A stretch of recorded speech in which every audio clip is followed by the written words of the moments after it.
یہ ساری دنیا کو ہم استعمال کر رہے ہیں، کیوں؟ اجازت آپ نے لی ہے؟ دنیا حرام ہے اس شخص پر جس کی منزل اللہ نہیں ہے۔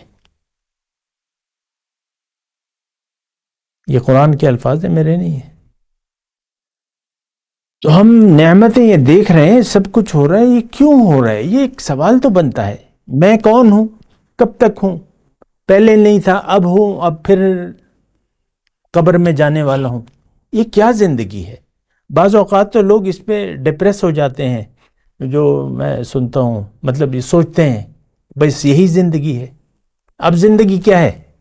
اچھی زندگی آپ کسے کہتے ہیں؟ بچہ تعلیم حاصل کر لے، ڈگری لے لے، نوکری کر لے، شادی کر لے، بچے ہو جائیں، گھر بنا لے، 2 گھر بنا لے اور ایک بھاری اماؤنٹ جمع کر لے اپنے، تو یہ کامیاب ہے کہ ناکامیاب؟ کامیاب ہے۔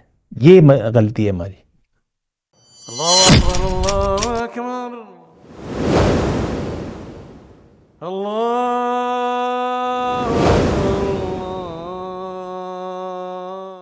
اعوذ باللہ من الشیطان الرجیم، بسم اللہ الرحمن الرحیم۔ اللہم صلی علی سیدنا محمد معدن الجود والکرم وآلہ وسلم۔ سامعین و ناظرین اکرام، السلام علیکم ورحمۃ اللہ وبرکاتہ۔ آج کا ہمارا موضوع یہ ہے کہ اللہ تعالیٰ سے شدید محبت مگر کیسے؟ دیکھیں، انسان کا جو طر امتیاز ہے وہ عقل ہے۔ ایسی عقل اللہ تعالیٰ نے کسی کو اور مخلوق کو نہیں دی ہے۔ پھر دیکھیں، یہ سارے حقائق ہیں جو ہمیں دیکھنا پڑیں گے۔ انسان باقی مخلوقات سے الگ ایسے ہے کہ یہ اس کو اللہ تعالیٰ نے اپنے مقصد تخلیق پر مجبور نہیں کیا ہے، اس کو آزادی دے دی ہے۔ یہ بھی آپ دیکھیں، ہر شخص اپنے مقصد پیدائش پورا کرنے پر مجبور ہے۔ تو یہ بھی ہم دیکھ رہے ہیں، سورج مجبور ہے، چاند مجبور ہے، ہر ایک کی ایک رفتار ہے، ایک کام ہے، سمندر ہے، ہوائیں ہیں، جو بھی نظام ہے اللہ تعالیٰ کا تمام۔ تو ایک تو ہم مجبور نہیں ہیں، پھر عقل مند ہیں۔ ایسی عقل اللہ تعالیٰ نے کسی کو نہیں دی ہے۔ یہ عقل ایسی ہے کہ انسان چاند پہ قدم رکھ چکا ہے، سمندر کی تہہ میں سفر کرتا ہے، ہواؤں میں اڑتا ہے۔ تو یہ عقل ہے، اتنی عقل ہے۔ اب یہی عقل ہے، حدیث کا مفہوم کے مطابق یہی عقل ہے جس کی بنیاد پہ ہم سے پوچھ گچھ ہوگی۔ قبر میں جب مردے کو لٹایا جاتا ہے اور وہ سوالات کا جواب غلط دیتا ہے، تو اس سے فرشتے کہتے ہیں کہ تم افلا دریتا ولا تلیتا، تم نے عقل سے کام نہیں لیا، کسی کے پیچھے نہ چلے۔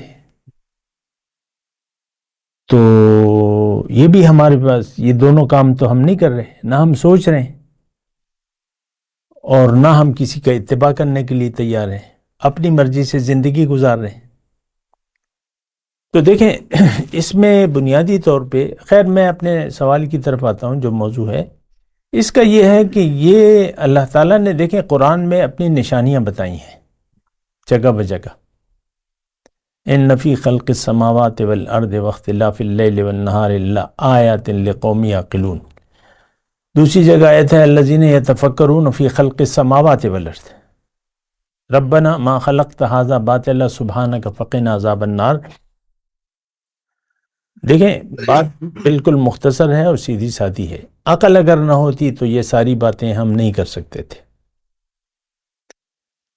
تو عقل ہے۔ اب اس سے اللہ تعالیٰ فرمائے کہ تم سوچو۔ پیغمبر کی دعوت عقل کی بنیاد پر ہے۔ قل ھذہ سبیلی ادعو الی اللہ علی بصیرۃ انا ومن اتبعن۔ آپ ان سے کہہ دیجئے بھائی میں تو اللہ کی طرف بلاتا ہوں دلائل سے، میں اور میرے پیروکاروں کا یہی طریقہ کار۔ تو دلیل، اچھا، حضور صلی اللہ علیہ وسلم جب آئے، پہلی جو دعوت تھی تو اس کی بنیاد ایک دلیل تھی کہ بھئی تم نے جو رویہ یہ نافرمانی کر رکھا ہے اس کے نتیجے میں تم پر اللہ کا عذاب آنے والا ہے، اس سے تم بچاؤ کی تدبیر کر لو۔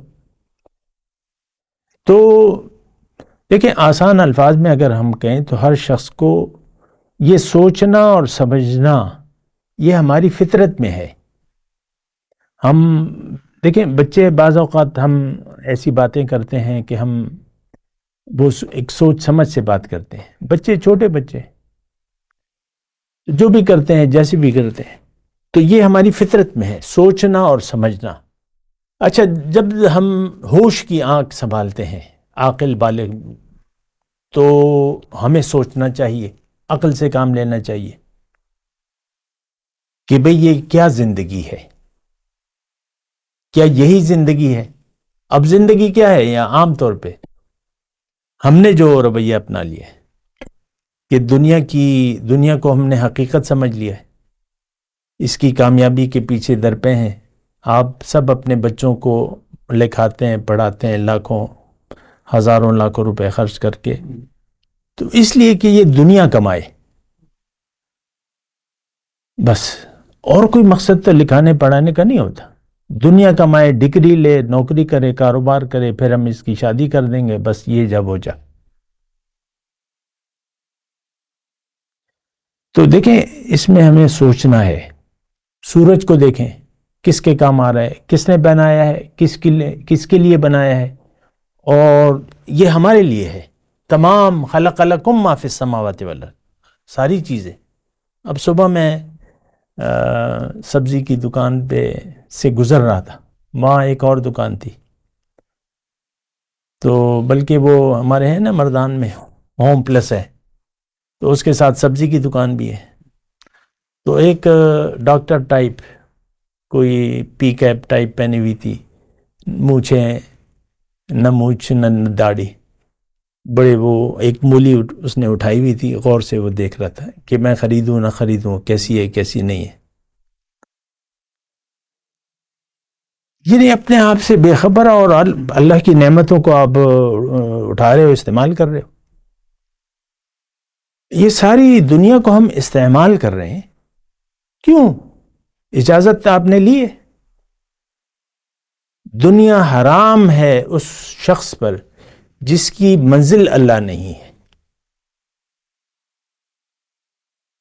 یہ قرآن کے الفاظ ہیں، میرے نہیں ہیں۔ تو ہم نعمتیں یہ دیکھ رہے ہیں، سب کچھ ہو رہا ہے، یہ کیوں ہو رہا ہے؟ یہ ایک سوال تو بنتا ہے، میں کون ہوں؟ کب تک ہوں؟ پہلے نہیں تھا، اب ہوں، اب پھر قبر میں جانے والا ہوں۔ یہ کیا زندگی ہے؟ بعض اوقات تو لوگ اس پہ ڈپریس ہو جاتے ہیں، جو میں سنتا ہوں، مطلب یہ سوچتے ہیں بس یہی زندگی ہے۔ اب زندگی کیا ہے؟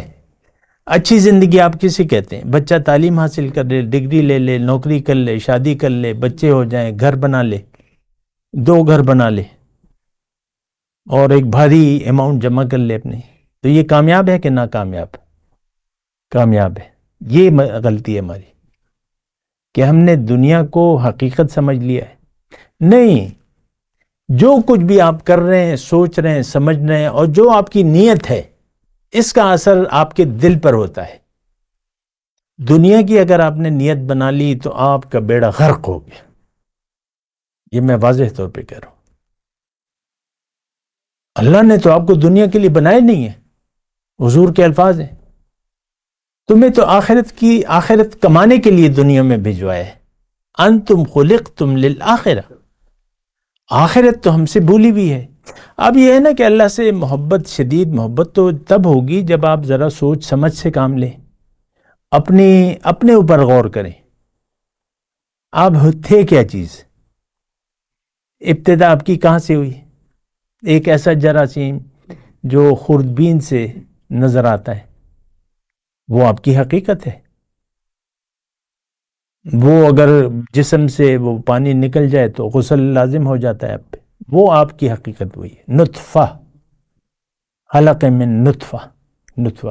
تو آپ غور کریں، اس جراثیم سے آپ کو کس نے بنایا؟ ماں کے پیٹ میں آپ کو کون بناتا رہا؟ والذی یصورکم فی الارحام کیف یشاء، میں تمہاری صورت گری کرتا ہوں، میں نے تمہیں بنایا ہے۔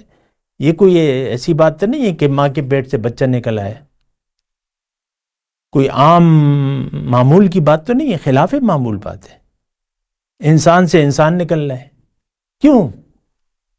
اور یہ کائنات کی بس، یہ تو دنیا ابھی بنی ہے اور ابھی ختم ہونے والی ہے،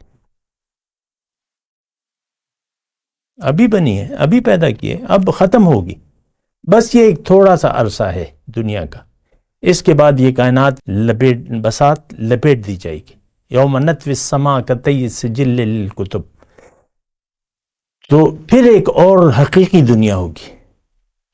یہ سب باتیں تو اللہ تعالیٰ نے ہمیں بتائی ہیں، اللہ کے رسول نے بتائی ہیں، ہمارا اس پر یقین۔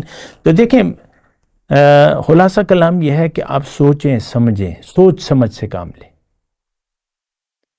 اور اس کی دعوت افلا یتفکرون یتدبرون تعقلون، عقل سے کام لیں، اس پر جو بھی فیصلہ کریں آپ کی اس پر، اس فیصلے پر پکڑ ہوگی، لازمی ہوگی، پکڑ ہوگی، یا عطا ہوگی یا پکڑ ہوگی۔ بکا آخذ و بکا اعطی، عقل سے اللہ تعالیٰ نے فرمایا میں نے تمہیں بنایا ہے، اب تیرے ذریعے میں پکڑ بھی کروں گا، عطا بھی کروں گا۔ ہم نے غلط اندازہ لگایا دنیا کا، اس زندگی کا، دھوکہ کھا لیا ہے دنیا کی زندگی پر، اب پکڑ لازمی ہوگی، ہمیشہ کے لیے جہنم۔ یہ ایک بات نوٹ کر لیں، ہمارا اسلام نہیں ہے، ہم مسلمان نہیں ہیں، لفظی قانونی طور پہ آپ مسلمان ہیں، اس کا کوئی فائدہ نہیں ہے۔ حضور صلی اللہ علیہ وسلم کے زمانے میں منافقوں کے بارے میں، جو حضور کے ساتھ نماز پڑھ رہے تھے، اللہ تعالیٰ نے کہا ہے سب سے زیادہ عذاب اس پر ہوگا۔ اور یہ ایک بات آج یعنی قرآن کے حساب سے سب سے زیادہ عذاب اللہ تعالیٰ ان لوگوں کو دے گا جو زبانی کلمہ پڑھتے ہیں اور پھر اس کے تقاضے نہیں پورے کرتے۔ افتؤمنون ببعض الکتاب وتکفرون ببعض، تو یہ سوچ سمجھ سے ہوگا، آپ عقل سے سوچیں، اللہ تعالیٰ نے آپ کو عقل دی ہے۔ پھر یقین، یہ تو یقین دیکھیں، یہ ساری کائنات یہ تو یقینی ذرائع ہیں یقین حاصل کرنے کے۔ اللہ کے بارے میں سوچیں، ایک خالق کون ہے، میں کون ہوں، مجھے کس نے بنایا ہے اور کیوں بنایا ہے؟ تو اس کا جواب اگر آپ کو ہے تلاش تو پھر آپ کو قرآن سے اور حدیث سے ملے گا۔ انا للہ و انا الیہ، ہم تو اللہ کے ہیں، اللہ کی منزل ہے، اللہ کے پاس جانا ہے۔ تم نے اگر دنیا کو منزل بنا لیا تو تم پر۔ اچھا آخری ایک بات کہتا ہوں کہ اللہ تعالیٰ نے فرمایا، اس کا مفہوم یہ بنتا ہے کہ جو آخرت پر یقین نہیں رکھتا اس کو دنیا کی زندگی اچھی لگنے لگتی ہے، وہ کہتا ہے اس کا ساتھی اب شیطان ہے۔ من یعش عن ذکر الرحمن نقید لہ شیطانا فہو لہ قرین وانہم لیصدونہم عن السبیل ویحسبون، جو رحمان کو یاد نہیں کرتا حقیقی، تو اس کا اب ظاہر ہے کہ رحمان کو تو اس نے ساتھی بنایا نہیں ہے، اب شیطان اس کا ساتھی ہوگا۔ ہم مجسم شیطان ہیں۔ شیطان کا وہ طریقہ کیا ہے؟ میں نہیں مانتا، میں نہیں مانتی۔ آج مرد اور عورت ہیں تو شیطان کے راستے پر ہیں، شیطان کے عبادت گزار ہیں، شیطان کے راستے پر ہیں۔ شیطان کا راستہ نافرمانی کا راستہ ہے، وہ تو دیکھیں یہ ساری باتیں، اس کا حل یہی ہے کہ آپ سوچ و بچار سے کام لیں۔ اللہ کو آپ کی ضرورت نہیں ہے، یہ بات نوٹ کر لیں۔ اللہ ہمارا محتاج نہیں ہے، ہم اللہ کے محتاج ہیں۔ اللہ نے فرمایا اگر تم نیکی کرتے ہو، ان احسنتم احسنتم لانفسکم، اگر نیک راستہ اپناتے ہو تو یہ تمہارے لیے بہتر ہے، اور اگر برا راستہ پہ چلتے ہو، بے مقصد زندگی گزارتے ہو تو اس کا وبال تم پر پڑے گا۔ وآخر دعوانا الحمدللہ رب العالمین۔ مولایا صلی وسلم دائما ابدا على حبیبک خیر الخلق کلہم۔